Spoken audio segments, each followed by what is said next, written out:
j'espère que vous allez bien. On se retrouve aujourd'hui pour un hors-série numéro 2 où je vais vous parler de mon matériel de dessin. Alors je sais, c'est très différent de mes vidéos où je parle de mes projets tricot et couture. C'est un peu étrange, j'en conviens. Néanmoins, quand j'ai commencé à faire mes vidéos, j'ai fait très attention à la manière dont j'allais donner un nom, en fait. Et je n'ai pas appelé ça podcast tricot ou podcast couture, mais bien podcast créatif, parce que je ne voulais pas m'enfermer dans une ou deux euh, disciplines, en fait, et je voulais vraiment être libre de parler de ce que je veux quand je voulais. Heu, Parce que certes, le tricot et la couture prennent beaucoup de place dans ma vie, mais il y a aussi d'autres choses, enfin, aussi créatives que je fais à côté et du coup, ça me permet de vous en parler aujourd'hui, puisqu'on va surtout parler du dessin. Alors pour ceux qui ne le savent pas, au mois de juillet, j'avais envie de me lancer un défi pour dessiner plus régulièrement, parce que c'est vrai que j'adore le dessin. Genre en fait depuis que je m'en souviens même plus en fait. Euh, et j'ai trouvé que ces derniers mois que j'avais laissé ça de côté pour me concentrer plus sur le tricot. Donc ce qui est vraiment génial, mais c'est vrai que je ressentais un manque et une peur de la page blanche en fait. Et du coup, j'ai vraiment besoin de quelque chose pour me motiver et pour me donner plus d'idées en fait. Et du coup, j'ai lancé un appel sur les réseaux sociaux pour savoir s'il y avait d'autres personnes qui étaient aussi dans le même cas que moi et qui souhaitaient participer à ce challenge en fait pour se motiver les uns les autres. Donc vous avez été quand même assez nombreux à me répondre oui. Et je savais pas trop par contre comment on pouvait faire dans ce petit challenge en gros. Et Ronnie du podcast Keep Cap and Knit a lancé une très très chouette idée, c'est de pendant tout le mois de juillet, donc de faire un dessin par jour à la technique que vous voulez, que ce soit à l'encre, au crayon ou à l'ordinateur, peu importe, en suivant les lettres de l'alphabet. Donc le 1er juillet, c'est la lettre A, le 2 juillet, c'est la lettre B, etc. Ce qui permet aussi donc d'avoir 5 jours de pause en fait, si vraiment on n'a pas d'idée, donc ça fait quand même 5 jours où on n'est pas obligé de faire un dessin. Et puis je trouve que c'est vraiment pas mal parce que on sait qu'on doit dessiner un mot ou un prénom ou une situation qui commence par une lettre, mais on est quand même très très libre sur notre choix de thème. Donc voilà, donc je trouve ça vraiment très très sympathique comme idée. Donc on a appelé ça ABC Licorne comme hashtag pour se retrouver sur les réseaux sociaux. Donc c'est du 1er au 31 juillet et donc participer, enfin, ça va être, je pense, très très sympathique. Et donc pour ma part, donc j'ai trouvé donc mon carnet pour l'événement et j'ai parlé un peu de mes techniques et c'est vrai qu'il y a des personnes, il y a pas mal de personnes qui me demandaient ce que j'utilisais comme matériel pour le dessin. Et en fait, plutôt que de vous faire une photo en mettant un gros pavé dessous pour expliquer le pourquoi du le pourquoi du comment j'avais choisi ça, enfin, etc. J'ai plutôt voulu vous le faire en vidéo. Je trouve ça plus simple et plus interactif. euh, et parce que je trouve que c'est aussi plus sympathique. Et puis ça change, et puis voilà. Alors avant que vous commenciez à regarder, mon matériel, je tenais à vous dire, que c'est mon matériel, que c'est moi qui l'ai choisi, pour mes goûts, et pour mon utilisation. Je tiens vraiment à bien insister que, chaque personne, préfère son matériel, enfin, veut dire que on a chacun des goûts différents, on a chacun des envies différentes et on a chacun, heu, enfin et on a chacun, une raison particulière pour faire un dessin. Ce qu'on entend par là, c'est que c'est pas parce que je vous dis que ce pinceau est génial, qu'il est aussi génial pour vous. Il est génial pour moi parce que c'est mes goûts, parce que j'ai testé d'autres choses avant qui me convenaient pas et que celui-là, c'est vraiment parfait pour l'utilisation que j'en ai, et pour ma main et pour mon trait et pour mon geste, enfin voilà. Donc oui, je vous montre le matériel que j'utilise et où je suis vraiment très contente, de le de m'en servir. Néanmoins, faites-vous votre propre idée, hein.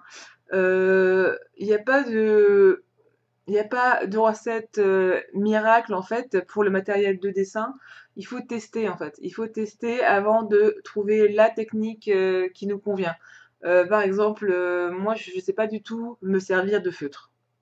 Ça peut paraître bête, mais moi les feutres, je sais pas du tout m'en servir alors qu'il y en a qui utilisent que ça. Voilà, moi ce qui me plaît c'est l'aquarelle, c'est l'encre, et c'est ce qui me convient en fait, voilà. Donc c'est pas parce que je vous dis que ce crayon est génial qu'il sera aussi très bien pour vous. Donc faites bien la part des choses.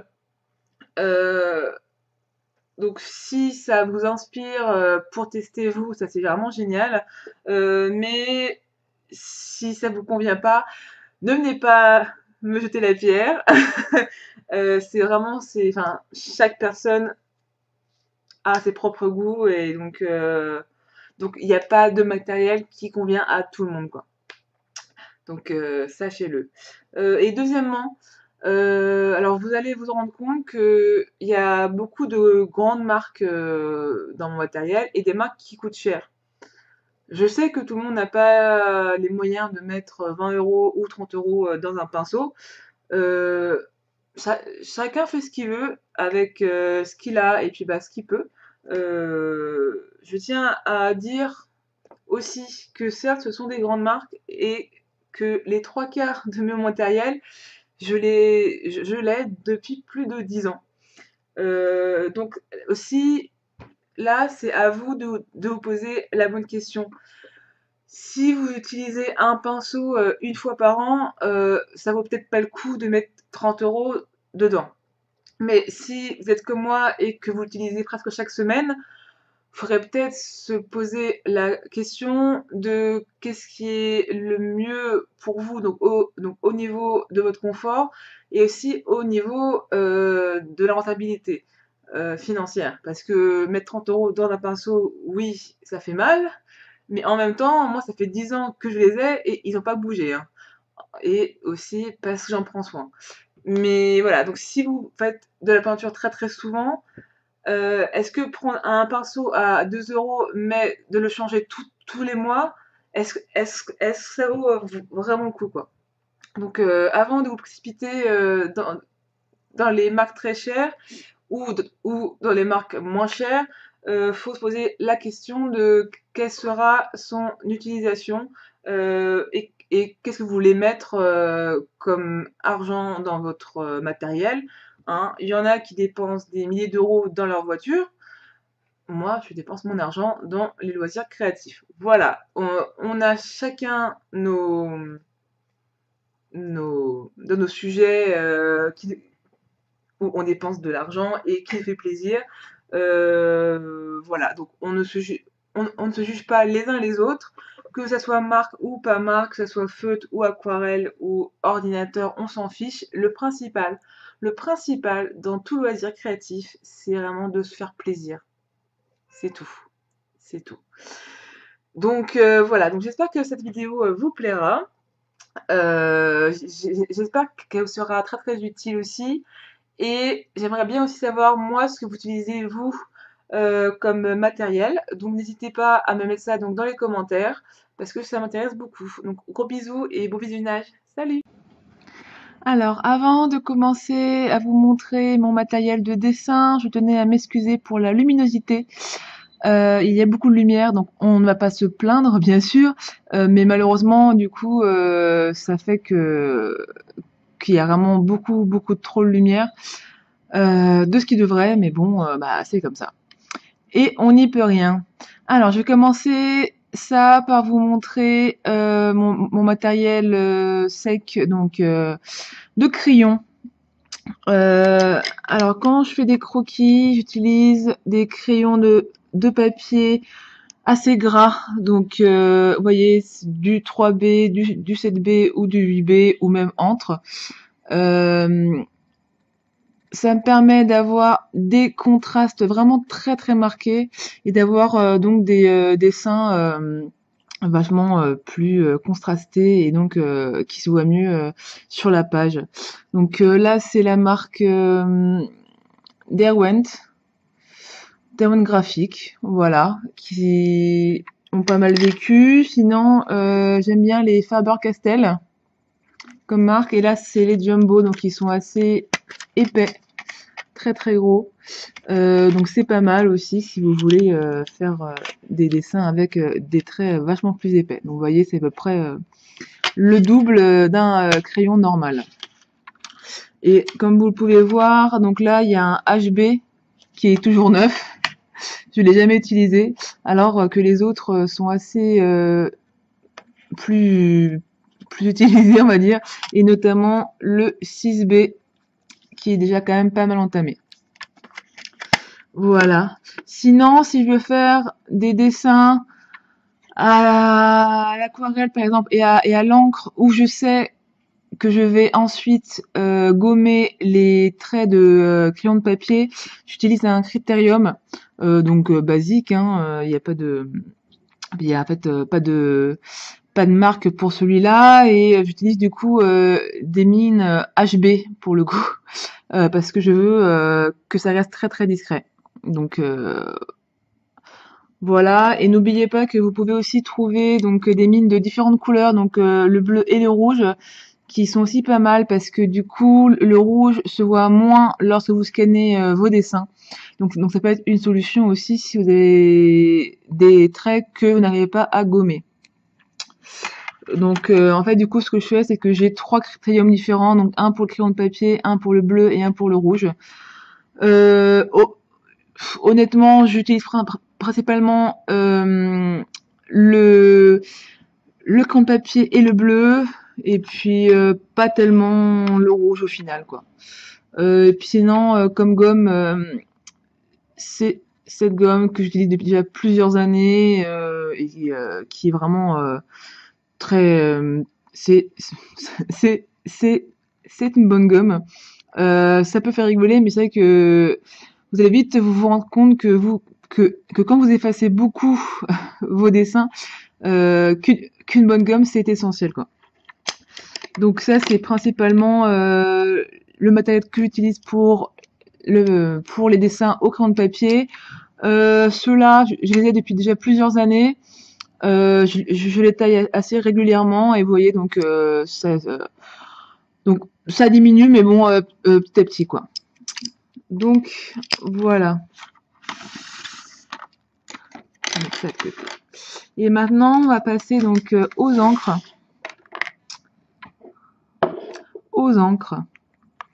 Alors si vous cherchez un stylo qui ne bave pas du tout avec de l'eau ou de la peinture, je vous conseille absolument cette marque.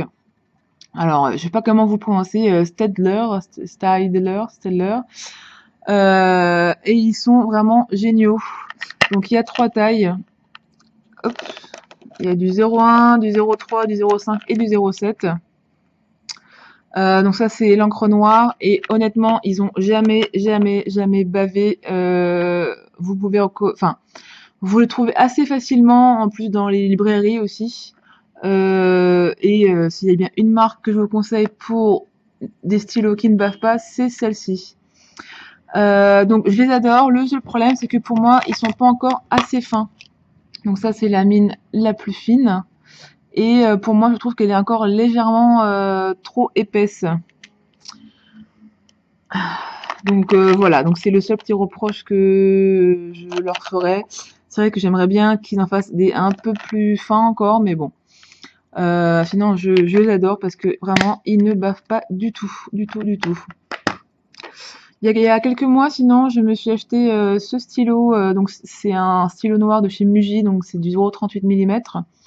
Je l'aime beaucoup parce que l'encre est vraiment très fluide. Et il est vraiment très fin, il est vraiment très agréable à manipuler. Le seul souci, c'est que il bave un peu, et non pas avec de l'eau, mais quand je le gomme. Alors, je sais pas pourquoi, mais même si je fais mes traits et que j'attends 2-3 heures, voire même une nuit entière, lorsque je gomme après par-dessus, l'encre se s'étale en fait. Donc je ne comprends pas pourquoi, alors que quand je mets de l'aquarelle dessus, ça ne bouge pas, mais par contre quand je gomme, ça bouge. Donc je comprends pas. Et c'est vraiment dommage parce qu'il est vraiment très très sympa. Donc voilà. Sinon, pour mon ancrage, j'aime beaucoup utiliser une plume, comme à l'ancienne, hein. Donc la mienne, donc on peut changer la plume pour en mettre des différentes, donc soit plus épaisses, plus larges, etc. Moi, ça fait plusieurs années que je les ai, oula, ça fait au moins 10-15 ans. Je vous avoue que je ne sais plus la marque parce qu'on me l'avait offert et puis c'est pas marqué sur la tranche de la plume. Et je m'en sers très régulièrement, ce qui fait que, comme vous voyez, elle est un peu abîmée parce que je la transporte vraiment partout avec moi. Et malheureusement, parfois, donc, je n'y fais pas vraiment très attention et malheureusement, elle s'abîme. Néanmoins, elle marche toujours extrêmement bien. J'en suis vraiment très contente. Si vous utilisez donc des plumes, n'oubliez pas de bien les nettoyer après chaque usage, parce que sinon, ça fait des dépôts d'encre de Chine en fait sur votre plume et après ça reste et c'est une galère à enlever. Et il ne veut pas faire le point, il est pas gentil aujourd'hui dis donc, hein. C'est un peu eh bien tant pis. Donc voilà, et j'utilise avec l'encre au pélican, voilà. Alors cette encre, je dois vous avouer que je l'avais achetée un peu par hasard parce que je l'avais vue comme recommandation sur un blog de dessin que j'aimais bien. Euh, Ça fait 2-3 ans que je l'utilise et personnellement je suis pas hyper fan parce que quand je mets de l'aquarelle ça bave. Donc voilà, donc faut que je m'en trouve une autre qui ne bave pas. Donc d'ailleurs si vous en connaissez une autre qui ne bave pas avec l'eau et donc l'aquarelle, mettez-le moi dans les commentaires parce que franchement ça me pose de gros soucis. Voilà. Ensuite, sinon, si je suis en voyage et que j'ai la flemme de prendre ma plume et mon encrier, parce que c'est vrai que c'est pas non plus très pratique, j'utilise donc cette cette plume, donc c'est de la marque Rotring, c'est Arpen, et donc qui est un stylo plume tout simplement avec donc un réservoir dans le corps et donc une plume, voilà. Donc c'est très pratique. Quand je fais des croquis dehors ou quand j'ai la flemme de sortir tout mon matériel. Parce que c'est vrai que avec la plume et l'encrier, il faut vraiment être très à l'aise, il faut être bien posé, il faut avoir un peu de place et surtout faut pas faire de mouvements trop brusques, sinon bah l'encre s'étale de partout quoi. Donc ça c'est la facilité et c'est aussi très bien parfois. Et je termine avec un Pentel Donc les Pentel, c'est un stylo, enfin c'est une plume, non pas une plume, c'est un pinceau en fait japonais fait pour la calligraphie. Et du coup ça se présente comme ça. Donc c'est un pinceau et dans le corps il y a une encre, enfin une cartouche d'encre de Chine donc que vous pouvez changer autant de fois que vous voulez.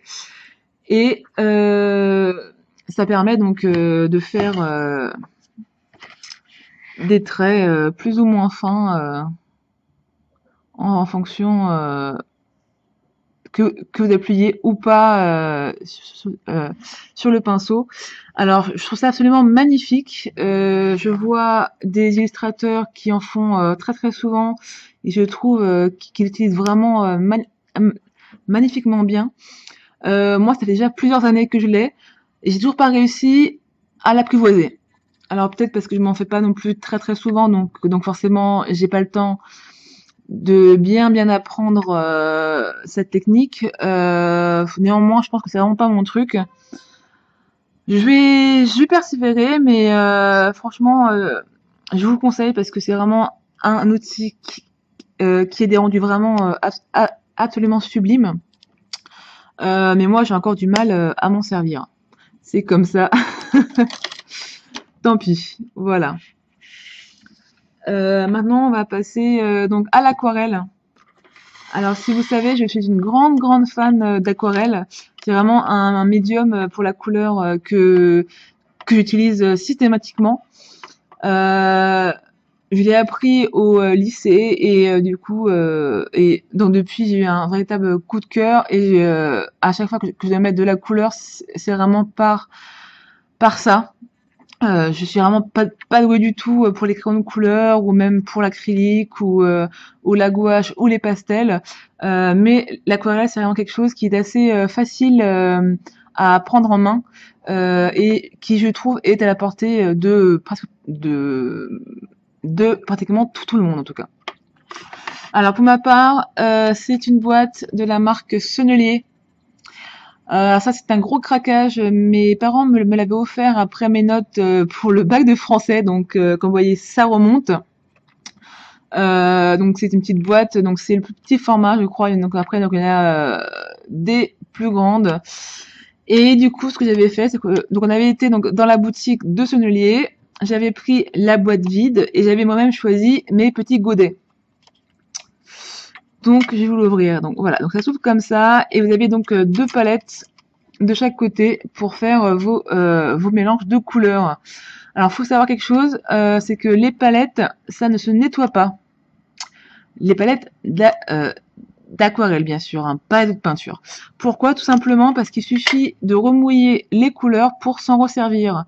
Donc si vous avez fait un mélange qui est vraiment très plaisant à votre goût et qui vient bien dans votre dessin, ne le lavez pas, laissez-la vraiment comme ça. Et si jamais un jour vous en aurez besoin, au moins ça sera déjà prêt. Par exemple, je veux prendre ce violet, je remouille et hop, je peux m'en resservir directement. Et ça, c'est vraiment la force de l'aquarelle, c'est que même si c'est sec, on peut toujours s'en resservir tant qu'il y a de l'eau. Gardez vos palettes sales, c'est génial. On peut s'en servir autant de fois qu'on veut. Et donc j'avais choisi moi-même mes couleurs et autant pour certaines je suis très contente de mon choix, autant pour d'autres je me pose je me pose la question de savoir pourquoi est-ce que je les ai choisis. Alors on commence par un jaune ocre. Donc comme vous voyez, il a été déjà bien utilisé. Il est vraiment très joli, mais c'est vrai qu'il me manque un autre jaune un peu plus clair, un peu plus jaune citron. Je pense que ça aurait été aussi pas mal pour les mélanges de couleurs. Là, c'est un violet. Alors honnêtement, le violet, je m'en sers pratiquement jamais. Je comprends pas pourquoi est-ce que je l'ai pris, parce que c'est vrai que dans mes dessins, il n'y a pas beaucoup de violet, et du coup, je suis assez sceptique sur mon choix de couleur. C'est comme ça. Le rouge aussi, je l'ai beaucoup utilisé et je l'aime beaucoup, beaucoup. Il est vraiment très, très vivant. Il a un, une profondeur absolument sublime. Là, j'ai pris un rose profond. C'est pas mal, mais c'est pas non plus essentiel. Là, j'ai pris un bleu turquoise. Pareil, il est aussi très joli, mais au final, je pensais pas tant que ça. Un vert clair, je l'ai utilisé pas mal et il me manque un vert plus foncé. Clairement, je sais pas pourquoi. Est-ce que j'ai pris que un seul vert? Excusez-moi. Car le vert, je m'en sers beaucoup. Là, j'ai pris deux bleus et qui sont absolument sublimes, comme vous pouvez le voir. Donc ça, c'est le bleu foncé ici, qui est un bleu noir très très beau. Et ça, c'est un bleu vachement plus clair, mais vraiment toujours très très vibrant. Et je les adore. Je trouve qu'ils sont vraiment très très pigmentés. Je trouve que leurs bleus sont absolument magnifiques. Pour le marron aussi, donc là j'avais deux marrons, donc un marron clair et un marron foncé. Je l'utilise aussi pas mal, donc ça je m'en sers aussi beaucoup. Et deux noirs, un noir plus marron et un noir vraiment noir. Et c'est vrai que je l'utilise aussi beaucoup.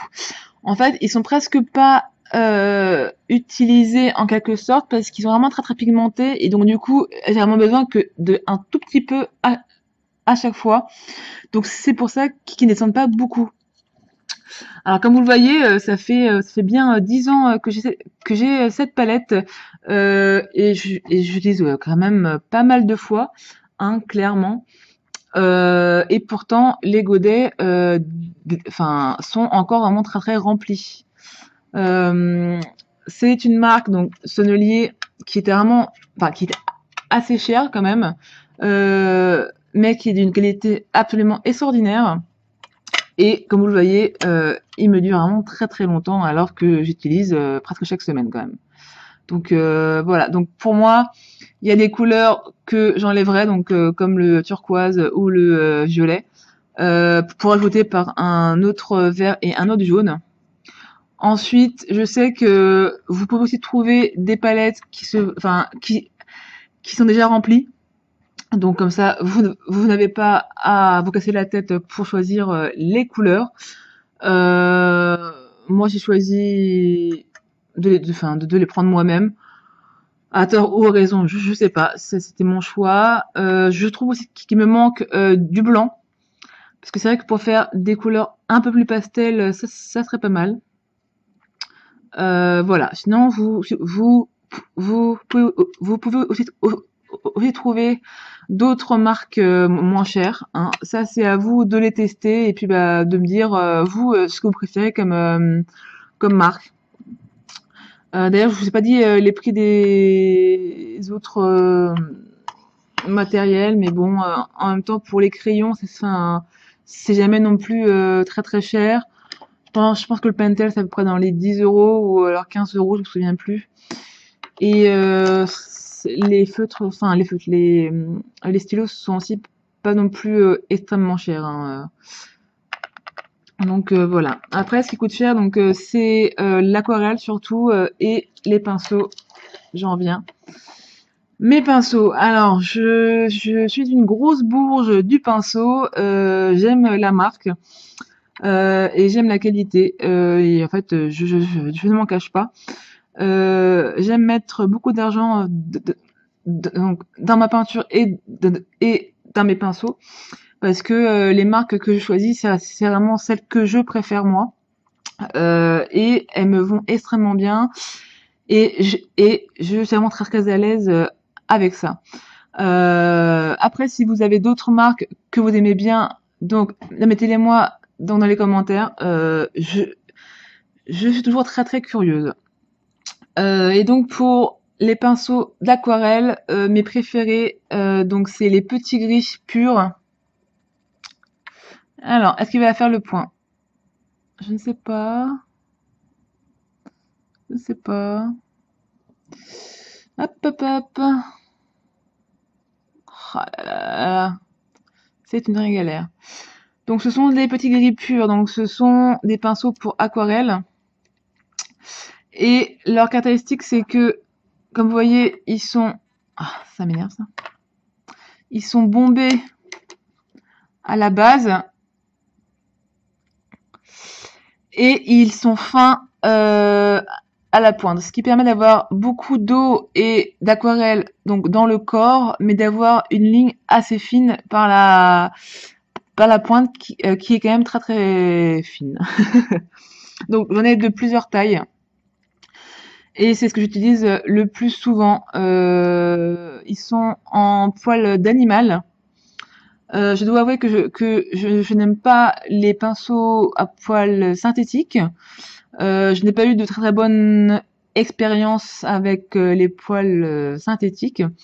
Néanmoins, si vous avez une marque que vous aimez bien et qui sont en poils synthétiques, donc encore une fois, vous me les mettez dans les commentaires. Parce que moi, je suis toujours très, très curieuse et que j'aime bien aussi voir de nouveaux matériaux. Matériel, voilà.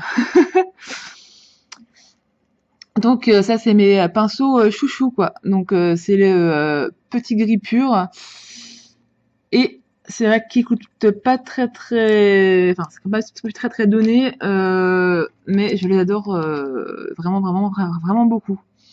Et pour mon anniversaire, Anaëlie m'a offert cette petite chose.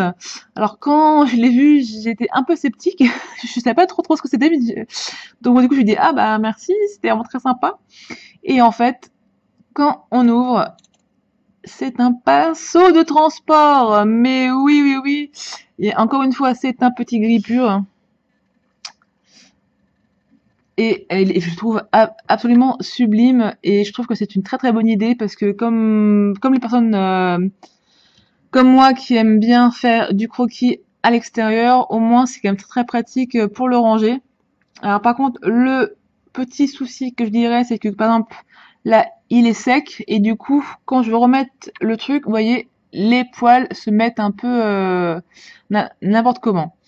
Après, bien sûr, quand c'est mouillé, c'est quand même vachement plus facile. Mais c'est le seul petit bémol que je pourrais donner à ce pinceau de transport.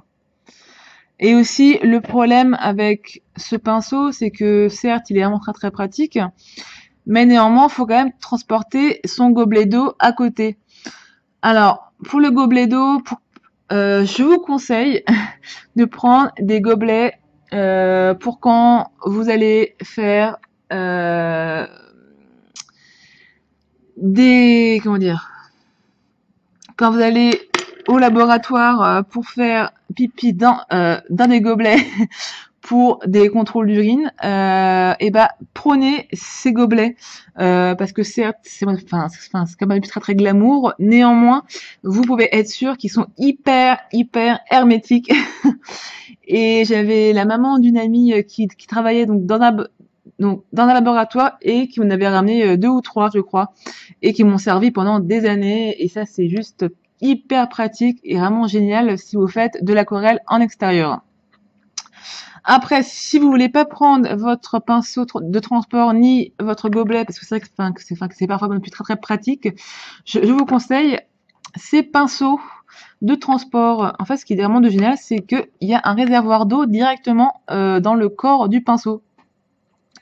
Ce qui fait que vous n'avez pas à vous trimballer votre gobelet, vous avez juste à tremper votre pinceau dans votre godet d'aquarelle et voilà, et ça marque directement et c'est génial. Et en plus, ça coûte, je sais pas, moins 5 €.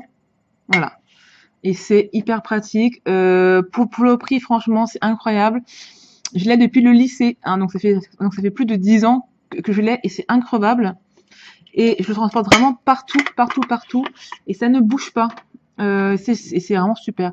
Après, je sais qu'il y en a de différentes tailles, donc de pointes plus fines, plus épaisses, moyennes, etc. et tout.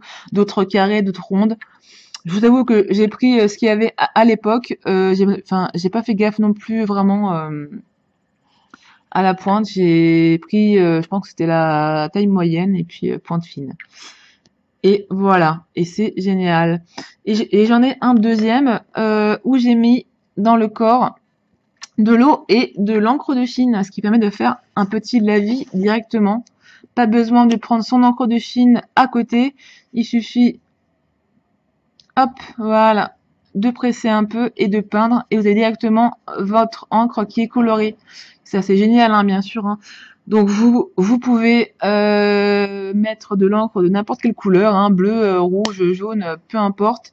Euh, Pendant un moment aussi, je mettais du brou de noix, qui est donc un liquide donc qui ressemble à de la noix, donc du coup qui est un peu marron marron en fait, mais qui est vraiment très très brillant et ça a une couleur absolument magnifique. Ça fait comme du sépia en fait, et c'est une technique que j'adore et que j'ai utilisée pendant vraiment très très longtemps. Vous en trouvez dans les magasins de bricolage. Ça coûte 3 € la grosse bouteille. Et moi, je m'en sers donc pour mes dessins et c'est absolument sublime. Donc, je vous conseille de regarder et parce que ça coûte vraiment pas cher du tout et ça donne un effet bœuf sur vos dessins. Donc, voilà pour matériel de peinture et de dessin. Pour les pinceaux, bien sûr, n'oubliez pas de les laver à chaque utilisation, vraiment. Faut en prendre soin. C'est un peu comme vos cheveux, vraiment. Faut faire vraiment très attention. Aussi, les petits grippures, surtout, c'est un pinceau à aquarelle ou à calligraphie, hein, mais absolument pas pour des peintures autres, style de l'acrylique ou de la gouache ou de l'huile. Vous allez les bousiller, hein, vraiment. Ce sont des peintures qui sont beaucoup plus épaisses et ça ne convient pas du tout au poil des petits gris. Donc faites vraiment très attention si c'est vraiment un pinceau pour aquarelle ou pour la vie ou pour encre de Chine. Et voilà. Et sinon, comme carnet, j'aime beaucoup la marque Paper Blanks. Donc ils font différentes tailles, différentes couvertures aussi. Donc du coup c'est vrai que c'est un peu joli. Donc j'aime bien. Vous avez aussi un élastique et une pochette à soufflet. C'est pratique pour les croquis de tous les jours. Hein. J'utilise aussi un peu d'aquarelle. Et vous voyez que ça tient assez bien. Après, c'est pas non plus fait pour ça. Donc, faut pas mettre vraiment trop d'eau. Parce que ça gondole un petit peu. Mais néanmoins, je trouve qu'il tient le choc. Et que c'est vraiment pas mal. Moi, j'aime beaucoup cette marque.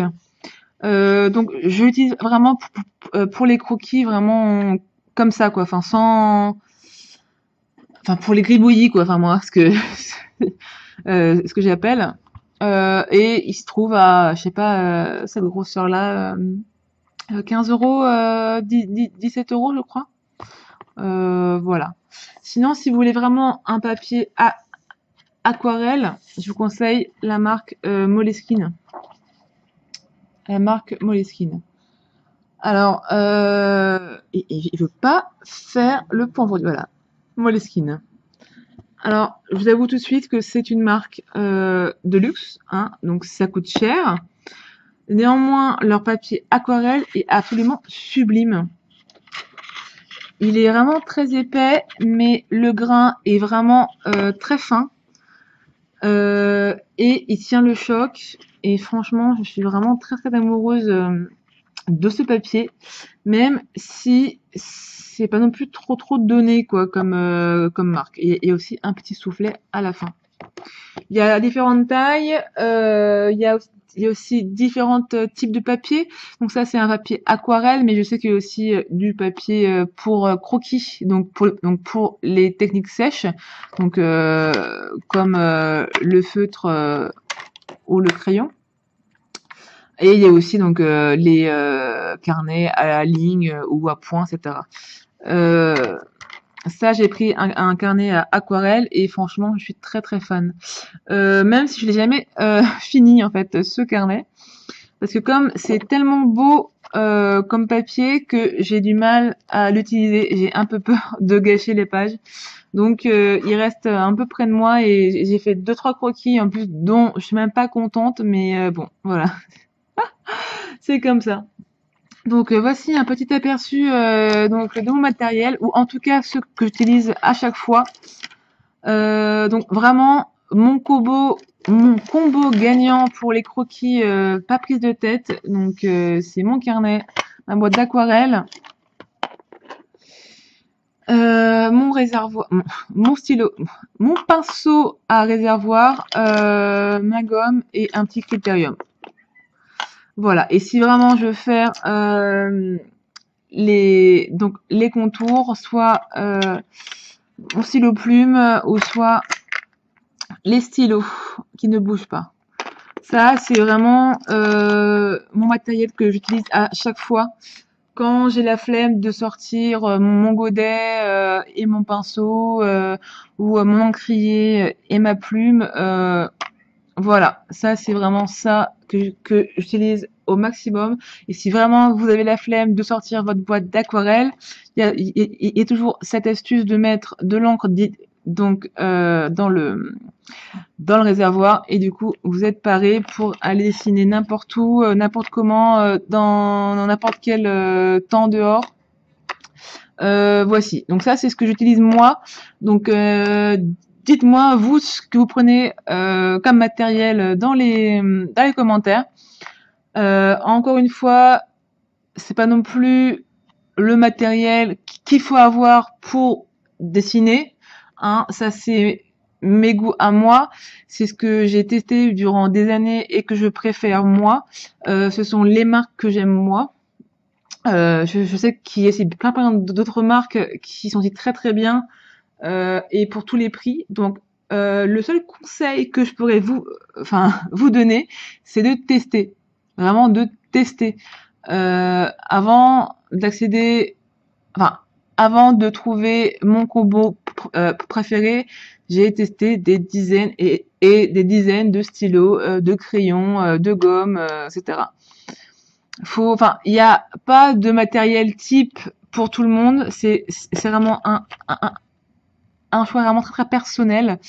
Donc c'est le matériel avec lequel vous êtes le plus à l'aise. Donc si j'ai un conseil, c'est de tester et de faire et refaire un maximum. Il y a vraiment que comme ça que vous allez progresser. C'est un peu comme du sport en fait, hein. Alors oui, certes, il y a des gens qui sont plus doués que d'autres. Et pour les gens normaux comme moi, c'est des années de pratique, tout simplement. À mon lycée, on rendait un carnet de croquis par mois. Et en plus, on avait des cours de dessin. Donc c'était 3-4 heures de cours de nu par semaine, en plus du carnet de croquis. Il n'y a pas de solution miracle. C'est comme pour le sport. Faut vraiment faire un maximum, refaire, et c'est tout. Et voilà. Et à un moment donné, ça va marcher et vous serez plus à l'aise et vous direz ah oui quand même. On voit d'où je suis partie et d'où je suis arrivée. Je vous conseille aussi vraiment de garder tous vos dessins, tous, même ceux que vous trouvez moches, et de mettre la date dessus surtout. Parce que dans quelques semaines, dans quelques mois, dans quelques années, quand vous allez retrouver vos dessins, vous allez dire ah ouais, je suis partie de là. Et ça c'est vraiment dingue, parce que même si j'ai gardé pratiquement tous mes carnets de croquis, où franchement il y en a où j'ai vraiment honte, quand je vois mon parcours, je me dis ah quand même, franchement je trouve que j'ai quand même bien bossé. Alors certes, le dessin c'est une technique où on finit jamais d'apprendre, jamais. Donc pour moi, je suis loin d'être perfectionniste, d'être perfectionnée plutôt. J'ai encore beaucoup de chemin à parcourir. Néanmoins, quand je vois d'où je suis partie, je suis quand même assez contente de mon parcours. Voilà, donc ça c'était mon petit conseil de fin. Voilà, donc je vous fais plein de gros bisous. J'espère que ça vous sera utile pour la suite. Et encore une fois, je veux voir votre matériel à vous. Donc mettez-les-moi donc dans les commentaires ou envoyez-moi des photos sur les réseaux sociaux. Je suis vraiment très curieuse et j'ai hâte de voir avec quoi vous travaillez. Voilà, voilà. Donc je vous fais plein de gros bisous et puis je vous dis à très vite. Salut!